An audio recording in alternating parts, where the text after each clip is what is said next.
নমস্কার, আপনারা দেখছেন নিউজ লাইন। স্কুলে মিড ডে মিলের অনিয়মের অভিযোগ স্কুলের ভারপ্রাপ্ত প্রধান শিক্ষকের বিরুদ্ধে। প্রতিবাদ করা স্কুলের এক শিক্ষিকার ওপর চড়াও ধাক্কা দেওয়ার অভিযোগ ভারপ্রাপ্ত প্রধান শিক্ষকের বিরুদ্ধে। ঘটনাস্থলে ইসলামপুর থানার পুলিশ ও অবর বিদ্যালয় পরিদর্শক গিয়ে পরিস্থিতি নিয়ন্ত্রণে আনে। ঘটনাটি ঘটেছে উত্তর দিনাজপুর জেলার ইসলামপুর ব্লকের অমলঝাড়ি প্রাথমিক বিদ্যালয়ের। জানা গিয়েছে, অমলঝাড়ি প্রাথমিক স্কুলের ভারপ্রাপ্ত প্রধান শিক্ষক শুভদীপ চক্রবর্তীর বিরুদ্ধে দীর্ঘদিন ধরে মিড ডে মিল নিয়ে অনিয়মের অভিযোগ ওঠে। স্কুলে মিড ডে মিল খাওয়ানোর সময় মমিতা ঘোষ নামে এক শিক্ষিকা ভিডিও করতে গেলে স্কুলের ভারপ্রাপ্ত প্রধান শিক্ষকের সাথে বচসা ও ধাক্কাধাক্কি শুরু হয়ে যায়। খবর পেয়ে স্কুলের ইসলামপুর থানার পুলিশ ও ইসলামপুর অরব বিদ্যালয় পরিদর্শকে গিয়ে পরিস্থিতি নিয়ন্ত্রণে আনে।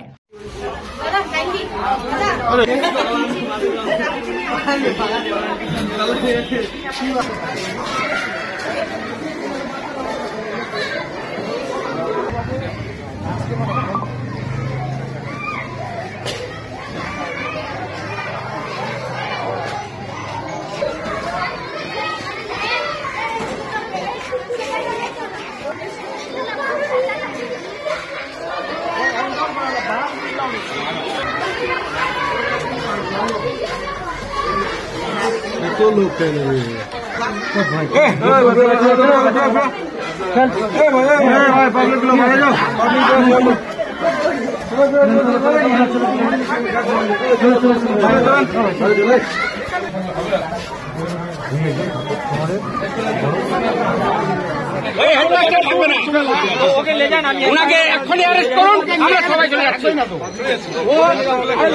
সবাই চলে যাবো, ওনাকে এক্ষুনি অ্যারেস্ট করুন।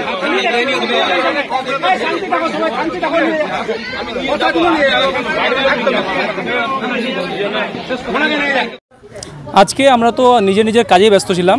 এখানে হঠাৎ একটা খবর শুনলাম, স্থানীয় লোকরা ফোন করেছে আমাদেরকে যে আপনারা আসেন, স্কুলে একটু ঝামেলা হচ্ছে। স্কুলে এসে দেখি যে ঘটনা শুনলাম যে একজন ম্যাডাম, নাম ওনার জানি না, এখানকার যে হেড টিচার আছেন শুভদীপ চক্রবর্তী, উনি নাকি ওনার উপরে টর্চার করছেন বিগত কয়েক বছর ধরে। নাকি এখানে টর্চার চলছে। টর্চারের রিজন জানতে চাইলাম, তো এখানে ম্যাডাম বলল যে আমরা অন্যান্য টিচাররা যদি মিড ডে মিলের সংক্রান্ত কিছু ইনফরমেশন চাই, হেড টিচার দিচ্ছে না। হেড টিচার মিড ডে মিলে করাপশন করছে, ওনাদের একটা সন্দেহ আছে কোথাও না কোথাও। তার জন্য ওরা যে মিড ডে মিলের ব্যাপারে জানতে চাচ্ছেন, হেড টিচার কিছু জানাবে না, বলছে আপনি দক্ষিণবঙ্গের লোক। এখানে দক্ষিণবঙ্গ উত্তরবঙ্গের কথা বলছে। দক্ষিণবঙ্গের লোককে উত্তরবঙ্গের কোনো অধিকার নেই, এখানে আপনাদের থাকার কোনো অধিকার নেই, এখানে আপনার কিছু জানার অধিকার নেই, তার জন্য আপনাকে জানাবো না। উনি বাচ্চাদের সংখ্যা গোনার জন্য ভিডিও করার চেষ্টা করেছিলেন, ওনার মোবাইল হাত থেকে ছিঁড়ে ওনাকে ধাক্কা দিয়েছেন নাকি, এরকম এলিগেশন আমরা শুনলাম। তারপরে ওনার বিরুদ্ধে অনেক ধরনের এলিগেশন আছে। ওনার এখানকার যা কনসেপ্ট আছে ওই হেড টিচারের, এখানে অ্যাজ আ টিচার না, উনি ডিরেক্টর হিসাবে কাজ করতে চাচ্ছেন যে আমার মন মানি সব চলবে, এখানে আমি যেটা চাইবো আমার মন মোতাবিক সব চলতে হবে, না হলে আমার বিরুদ্ধে যে যাবে তার উপরে অ্যাকশন নেব। মিড ডে মিলের নিয়ে একটা অভিযোগ উঠে আসতেছে। হ্যাঁ, মিড ডে মিলের অভিযোগটা আমরা দেখলাম, এসআই স্যারেরা আসছিলেন, আমরা দেখলাম যেটা বাস্তবে এখানে পেয়েছি। কালকে উনি রিপোর্ট দিয়েছেন 165 স্টুডেন্টস এখানে খেয়েছে, কিন্তু বাস্তবে যারা ম্যাডাম এরা লিখে রেখেছে আর এসআই সাহেব জিজ্ঞেস করলেন, সেখানে ধরা পড়লো যে 65 স্টুডেন্টস অনলি খেয়েছে। একদম 100%, 100 স্টুডেন্টের সংখ্যা বেশি করে বাড়িয়ে পাঠাচ্ছেন। এখানে খেয়েছে 65 স্টুডেন্টস, সেখানে SMS গিয়েছে 165-এর। এরকম যখন থেকে উনি এখানে জয়েন করেছেন তখন থেকে চলছে। ম্যাডাম ভিডিও করছেন, একজন টিচার এখানকার। হ্যাঁ, স্কুলের স্টুডেন্টের সংখ্যা গোনার জন্য উনি